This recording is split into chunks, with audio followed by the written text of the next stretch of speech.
Hi ಎಲ್ಲರಿಗೂ ನಮಸ್ಕಾರ. Shashi kitchen ವರ್ಲ್ಡ್ಗೆ ನಿಮ್ಮೆಲ್ಲರಿಗೂ ಸ್ವಾಗತ. ನಾನಿವತ್ತು ಕರ್ಬೂಜದಿಂದ ಐಸ್ ಕ್ರೀಮ್ ಮಾಡ್ತಾ ಇದ್ದೀನಿ. ತುಂಬ ಚೆನ್ನಾಗಿರುತ್ತೆ ಫ್ರೆಂಡ್ಸ್. ನೀವು ಕೂಡ ಒಂದು ಸರ್ತಿ ಖಂಡಿತವಾಗ್ಲೂ ಟ್ರೈ ಮಾಡಿ. ಬನ್ನಿ ಹಾಗಾದರೆ ಐಸ್ ಕ್ರೀಮ್ ಮಾಡೋಕ್ಕೆ ಏನೇನು ಬೇಕು ಅಂತ ನೋಡ್ಕೊಂಡು ಬರೋಣ. ಮೊದಲಿಗೆ ಒಂದು ಕರ್ಬೂಜನ ಕ್ಲೀನಾಗಿ ವಾಶ್ ಮಾಡ್ಕೊಂಡಿದ್ದೀನಿ. ಯಾಕಂದರೆ ನಾವು ಕರ್ಬೂಜದ್ದು ಐಸ್ ಕ್ರೀಮ್ ಮಾಡ್ತಾ ಇದ್ದೀವಿ, ಎಲ್ಲ ಇದ್ರೊಳಗಡೆ ಹಾಕ್ತೀವಿ, ಅದಕ್ಕೋಸ್ಕರ ಕ್ಲೀನಾಗಿ ವಾಶ್ ಮಾಡ್ಕೊಂಡಿದ್ದೀನಿ. ಒಂದು ಕರ್ಬೂಜ, ಆಮೇಲೆ ಒಂದು ಹಾಲು 1/2 litre, milk cream, 1-2 tea spoon ಅಷ್ಟು ಕಸ್ಟರ್ಡ್ ಪೌಡ್ರು, ಸಕ್ಕರೆ, ಏಲಕ್ಕಿ ಪುಡಿ, ಆಮೇಲೆ ಬಾದಾಮಿ, ಗೋಡಂಬಿ ಮತ್ತು ಪಿಸ್ತಾದು ನಾನು ಕಟ್ ಮಾಡಿಕೊಂಡು ತೊಗೊಂಡಿದ್ದೀನಿ. ಇವಾಗ ಇಷ್ಟೇ ಬೇಕಾಗಿರೋದು ನಮಗೆ. ಇವಾಗ ನಾನು ಅದು 1/2 ಲೀಟ್ರ್ ಹಾಲಲ್ಲಿ 1 ಗ್ಲಾಸ್ ಅಷ್ಟು ಹಾಲನ್ನ ಕಾಯಿಸ್ಕೋತಾ ಇದ್ದೀನಿ. ಇವಾಗ ಚೆನ್ನಾಗಿದ್ದು ಹಾಲು ಉಕ್ಕು ಬರೋವರೆಗೂ ನಾವಿಲ್ಲಿ ಕಸ್ಟರ್ಡ್ ಪೌಡ್ರದ್ದು ಪ್ಯೂರಿ ರೆಡಿ ಮಾಡ್ಕೊಳ್ಳೋಣ. 2 ಟೀ ಸ್ಪೂನಲ್ಲಿ ನಾನು 1.5 ಟೀ ಸ್ಪೂನ್ ಮಾತ್ರ ಕಸ್ಟರ್ಡ್ ಪೌಡ್ರ್ ತೊಗೊಂಡಿದ್ದೀನಿ. ಇವಾಗ ಇದಕ್ಕೆ ರೂಮ್ ಟೆಂಪ್ರೇಚರಲ್ಲಿರುವ ಹಾಲನ್ನ ಹಾಕ್ಕೊಳ್ಳೋಣ. ಬಿಸಿ ಆಗಲಿ ತಣ್ಣಗಾಗಲಿ ಹಾಲು ಹಾಕ್ಕೊಳ್ಳೋಕೆ ಹೋಗಬೇಡಿ, ರೂಮ್ ಟೆಂಪ್ರೇಚರಲ್ಲಿ ಇರಬೇಕು. ಯಾಕಂದರೆ ಕಸ್ಟರ್ಡ್ ಪೌಡ್ರನ್ನ ಮಿಕ್ಸ್ ಮಾಡ್ಕೊಳ್ಳುವಾಗ ಲಮ್ಸ್ ಆಗುತ್ತೆ, ಅದಕ್ಕೋಸ್ಕರ. ನೋಡಿ, ನೀಟಾಗಿ ಮಿಕ್ಸ್ ಮಾಡ್ಕೊಳ್ಳೋಣ. ಲಮ್ಸ್ ಎಲ್ಲ ಹೋಗಬೇಕು, ಆ ಥರ ಮಿಕ್ಸ್ ಮಾಡ್ಕೊಳ್ಳಿ. ನೋಡಿ, ತೋರಿಸ್ತೀನಿ ನಿಮಗೆ. ಒಂಚೂರು ಕೂಡ ಲಮ್ಸ್ ಇಲ್ಲ. ನೋಡಿ, ಈ ಕಡೆ ಹಾಲು ಕೂಡ ಕಾಯ್ದಿದೆ, ತೋರಿಸ್ತೀನಿ ಬನ್ನಿ ನಿಮಗೆ. ನೋಡಿ, ಇವಾಗ ಹಾಲು ಕಾಯ್ದಿದೆ. ಇವಾಗ ಗ್ಯಾಸ್ ಸಿಮ್ಮಲ್ಲಿ ಇಟ್ಕೊಳ್ಳೋಣ. ಇಟ್ಕೊಂಡು ಸಕ್ಕರೆ ಸೇರಿಸ್ಕೊತಾ ಇದ್ದೀನಿ. ಸಕ್ಕರೆ ನಾನು 2 ಟೀ ಸ್ಪೂನ್ ಅಷ್ಟು ತೊಗೊಂಡಿದ್ದೀನಿ.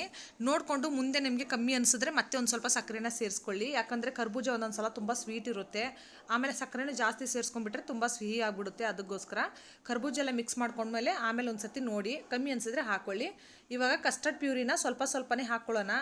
ಯಾಕಂದರೆ ಒಂದೇ ಸರ್ತಿ ಹಾಕ್ಕೊಂಡ್ಬಿಟ್ರೆ ಏನಾಗುತ್ತಂದರೆ ಲಮ್ಸ್ ಆಗೋ ಚಾನ್ಸಸ್ ಇರುತ್ತೆ. ಗ್ಯಾಸ್ ಮಾತ್ರ ಸಿಮ್ಮಲ್ಲಿ ಇಟ್ಕೊಳ್ಳಿ ಈ ಟೈಮಲ್ಲಿ.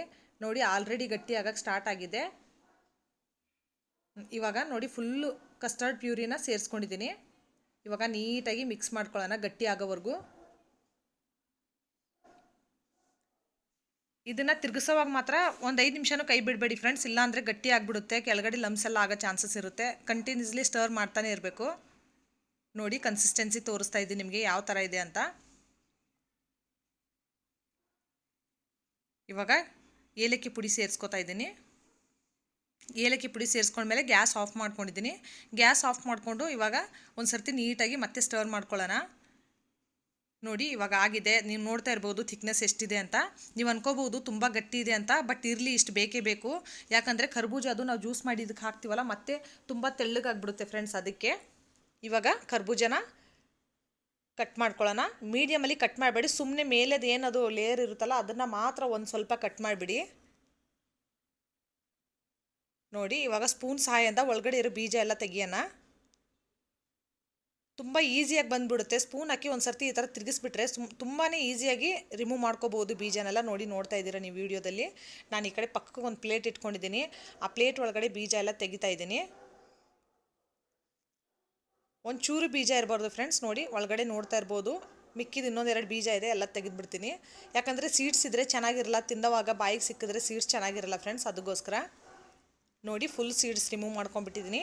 ಇವಾಗ ಮತ್ತೆ ಅದೇ ಸ್ಪೂನಿಂದ ಕರ್ಬೂಜ ಒಳಗಡೆ ಪಲ್ಪ್ ಇರುತ್ತಲ್ಲ, ಆ ಪಲ್ಪ್ನು ಕೂಡ ತೆಗಿಯೋಣ ನಾವು. ತೆಗೆದು ನಾವು ಪಲ್ಪ್ ಎಲ್ಲ ಕ್ಲೀನ್ ಮಾಡಿಕೊಂಡು ರಿಮೂವ್ ಮಾಡಿಕೊಂಡು ಇದನ್ನು ಒಂದು ಬಟ್ಲ್ ಥರ ನಾವು ರೆಡಿ ಮಾಡ್ಕೋಬೇಕಾಗುತ್ತೆ ಕರ್ಬೂಜನ. ನೋಡಿ, ಈ ಥರ ಸ್ಪೂನಿಂದ ತೆಗೆದ್ರೆ ನೀಟಾಗಿ ಒಳಗಡೆ ಇರೋ ಪಲ್ಪೆಲ್ಲ ತೆಗಿಬೋದು ನಾವು.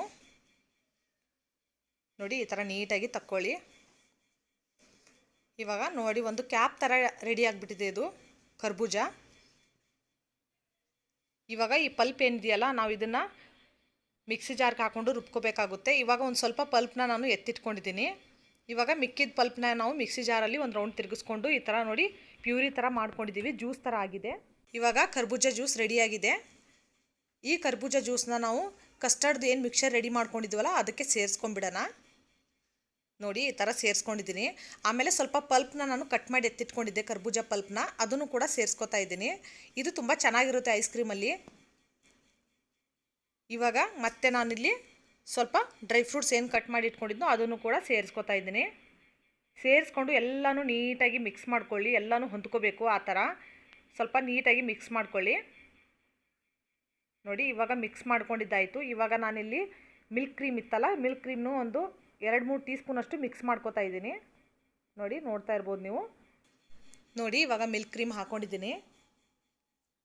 ಮಿಲ್ಕ್ ಕ್ರೀಮ್ ಹಾಕ್ಕೊಂಡು ನೀಟಾಗಿ ಮತ್ತೆ ಒಂದು ಸರ್ತಿ ಮಿಕ್ಸ್ ಮಾಡ್ಕೊಳ್ಳಿ. ನೋಡಿ ಕಲರ್ ಯಾವ ಥರ ಚೇಂಜ್ ಆಗಿದೆ ಅಂತ. ನೋಡಿ ಎಲ್ಲನೂ ನೀಟಾಗಿ ಮಿಕ್ಸ್ ಮಾಡ್ಕೊಂಡಿದ್ದೀನಿ. ನೀಟಾಗಿ ಮಿಕ್ಸ್ ಮಾಡ್ಕೊಳ್ಳಿ. ಎಷ್ಟು ಚೆನ್ನಾಗಿ ಮಿಕ್ಸ್ ಆಗುತ್ತೋ ಎಲ್ಲನೂ ಅದೇ ಥರ ಇಂಗ್ರೀಡಿಯೆಂಟ್ಸು ನೀಟಾಗಿ ಹೊಂದ್ಕೊಳ್ಳುತ್ತೆ. ಇಲ್ಲಾಂದರೆ ನೀಟಾಗಿ ಮಿಕ್ಸ್ ಮಾಡಲಿಲ್ಲ ಅಂದರೆ ಕೆಲವೊಂದು ಕಡೆ ಸಕ್ಕರೆ ಆಗುತ್ತೆ, ಇಲ್ಲಾಂದರೆ ಕೆಲವೊಂದು ಕಡೆ ಸಕ್ಕರೆ ಆಗಲ್ಲ. ಇವಾಗ ಒಂದು ಪಿಂಚಷ್ಟು ನಾನು ಫುಡ್ ಕಲರ್ನ ಯೆಲ್ಲೋ ಕಲರ್ ಮಿಕ್ಸ್ ಮಾಡ್ಕೊಂಡಿದ್ದೀನಿ. ನಿಮಗೆ ಬೇಡ ಅಂದರೆ ನೀವು ಸ್ಕಿಪ್ ಕೂಡ ಮಾಡ್ಕೋಬಹುದು. ನೋಡಿ ಇವಾಗ ಪ್ಯೂರಿ ರೆಡಿಯಾಗಿದೆ, ತಣ್ಣಗಾಗಿದೆ. ಇವಾಗ ನಾನು ಕರ್ಬೂಜ ಏನದು ಕ್ಯಾಪ್ ಥರ ರೆಡಿ ಮಾಡಿ ಇಟ್ಕೊಂಡಿದ್ನಲ್ಲ ಅದಕ್ಕೆ ಎಲ್ಲ ಮಿಕ್ಸರ್ನು ಸೇರಿಸ್ಕೊಳ್ಳೋಣ. ನೋಡಿ ಫುಲ್ ತುಂಬೋಗಿದೆ, ಸಾಕು, ಇದಕ್ಕಿಂತ ಜಾಸ್ತಿ ಹಾಕೋದು ಬೇಡ. ಇನ್ನು ಮಿಕ್ಕಿರೋ ಪ್ಯೂರಿನ ನಾನು ಬಟ್ಲಲ್ಲಿ ಹಾಕ್ಕೊಂಡು ಸೆಟ್ ಮಾಡ್ಕೋತೀನಿ. ಇವಾಗ ಇದನ್ನು ತೆಗೆದು ನಾವು ಫ್ರಿಜ್ಜಲ್ಲಿ ಸೆಟ್ ಮಾಡೋಕ್ಕಿಡೋಣ. ನಾನು ಇವಾಗ ಓವರ್ನೈಟ್ ಬಿಟ್ಬಿಡ್ತೀನಿ. ಬೆಳಿಗ್ಗೆ ಇದು ನಮಗೆ ಐಸ್ ಕ್ರೀಮ್ ತಿನ್ನೋಕೆ ರೆಡಿ ಆಗಿಬಿಡುತ್ತೆ. ನೋಡಿ ಈ ಥರ ಕ್ಲೋಸ್ ಮಾಡಿ ಎತ್ತಿಟ್ಕೊಂಡ್ಬಿಡ್ತೀನಿ. ಇವಾಗ ಇದನ್ನು ರಾತ್ರಿ ಇಡೀ ಸೆಟ್ ಆಗಕ್ಕೆ ಬಿಟ್ಟಿದ್ದೀನಿ. ಬೆಳಿಗ್ಗೆ ನಾನು ತೆಗೆದಿದ್ದೀನಿ, ನೋಡಿ ತೋರಿಸ್ತೀನಿ ನಿಮಗೆ. ತುಂಬ ಗಟ್ಟಿಯಾಗಿ ಸೆಟ್ ಆಗಿದೆ. ನೋಡಿ ಯಾವ ರೀತಿ ಸೆಟ್ ಆಗಿದೆ ಅಂತ ನೋಡ್ತಾ ಇರ್ಬೋದು ನೀವು. ನೋಡಿ ಎಷ್ಟು ಗಟ್ಟಿಯಾಗಿದೆ. ಇವಾಗ ನಾನು ಇದನ್ನು ಒಂದು ಚಾಕು ಸಹಾಯದಿಂದ ಕಟ್ ಮಾಡ್ಕೋತೀನಿ ಫ್ರೆಂಡ್ಸ್. ಯಾವ ಥರ ಶೇಪಲ್ಲಿ ಬೇಕಾದರೂ ನೀವು ಕಟ್ ಮಾಡ್ಕೋಬೋದು. ನಾನು ಈ ಥರ ರೌಂಡ್ ಶೇಪಲ್ಲಿ ಕಟ್ ಮಾಡ್ಕೋತಾ ಇದ್ದೀನಿ. ಜಾಸ್ತಿ ಗಟ್ಟಿಯಾಗಿಲ್ಲ ಫ್ರೆಂಡ್ಸ್, ಮೆತ್ತಗೆ ಇದೆ, ತಿನ್ಬೋದು ನಾವು. ತುಂಬ ಗಟ್ಟಿಯಾಗಿ ಐಸ್ ಥರ ಏನಾಗಿಲ್ಲ, ಪರ್ಫೆಕ್ಟಾಗಿ ನಾವು ಐಸ್ ಕ್ರೀಮ್ ಯಾವ ಥರ ತಿಂತೀವಿ ಅದೇ ಥರ ಇದೆ. ನೋಡಿ ಫ್ರೆಂಡ್ಸ್, ಪಲ್ಪ್ ಎಲ್ಲ ಹಾಕಿದ್ದು, ಡ್ರೈ ಫ್ರೂಟ್ಸ್ ಎಲ್ಲ ಹಾಕಿದ್ದು ಯಾವ ಥರ ಎಷ್ಟು ಕಲರ್ಫುಲ್ಲಾಗಿ ಕಾಣಿಸ್ತಾ ಇದೆ. ತುಂಬ ಎಮ್ಮಿ ಅಂದರೆ ಎಮ್ಮಿ ಆಗಿದೆ ಫ್ರೆಂಡ್ಸ್. ನೀವು ಕೂಡ ಟ್ರೈ ಮಾಡಿ, ತುಂಬ ಚೆನ್ನಾಗಿರುತ್ತೆ. ಬೇಸಿಗೆಯಲ್ಲಿ ಮಕ್ಕಳಿಗೆ ಐಸ್ ಕ್ರೀಮ್ ಬೇಕು ಅಂದಾಗ ಈ ಥರ ಮನೇಲೇ ಮಾಡಿಕೊಡಿ ಫ್ರೆಂಡ್ಸ್. ಆಮೇಲೆ ಫ್ರೂಟ್ ಜ್ಯೂಸ್ ಮಾಡಿರೋ ಐಸ್ ಕ್ರೀಮ್ ಇದು, ಕೆಮಿಕಲ್ ಯಾವುದು ಯೂಸ್ ಮಾಡಿಲ್ಲ ಇದರಲ್ಲಿ. ಸ್ವಲ್ಪ ಒಂದು ಪಿಂಚಷ್ಟು ಕಲರ್ ಮಾತ್ರ ಹಾಕಿದ್ದೀನಿ. ಅದು ಕೂಡ ಬೇಡ ಅಂದರೆ ನೀವು ಸ್ಕಿಪ್ ಮಾಡಿ ಕೊಟ್ಟರೆ ಫುಲ್ ಹೆಲ್ದಿಯಾಗಿರುವಂಥ ಐಸ್ ಕ್ರೀಮ್ನ ನೀವು ಮನೇಲೇ ಕೊಡ್ಬೋದು. ಇವಾಗ ಇದನ್ನು ಪ್ಲೇಟ್ಗೆ ಟ್ರಾನ್ಸ್ಫರ್ ಮಾಡಿಕೊಂಡು ಪ್ಲೇಟಿಂಗ್ ಮಾಡ್ಕೋತಾ ಇದ್ದೀನಿ. ತುಂಬ ಚೆನ್ನಾಗಿರುತ್ತೆ ಫ್ರೆಂಡ್ಸ್, ಮಾಡಿಕೊಡಿ. ಮಕ್ಕಳು ಇಷ್ಟಪಡ್ತಾರೆ ಐಸ್ ಕ್ರೀಮ್ ಎಲ್ಲ. ಈ ಥರ ಮನೇಲಿ ಮಾಡಿಕೊಟ್ರೆ ತುಂಬ ಹೆಲ್ದಿಯಾಗಿರುವಂಥ ಐಸ್ ಕ್ರೀಮ್ ಕೂಡ ಅವ್ರು ತಿಂತಾರೆ. ನೋಡಿ ಎಷ್ಟು ಕಲರ್ಫುಲ್ಲಾಗಿದೆ. ಇವಾಗ ಐಸ್ ಕ್ರೀಮ್ ತಿನ್ನೋಕ್ಕೆ ರೆಡಿ ಆಗಿದೆ ಫ್ರೆಂಡ್ಸ್.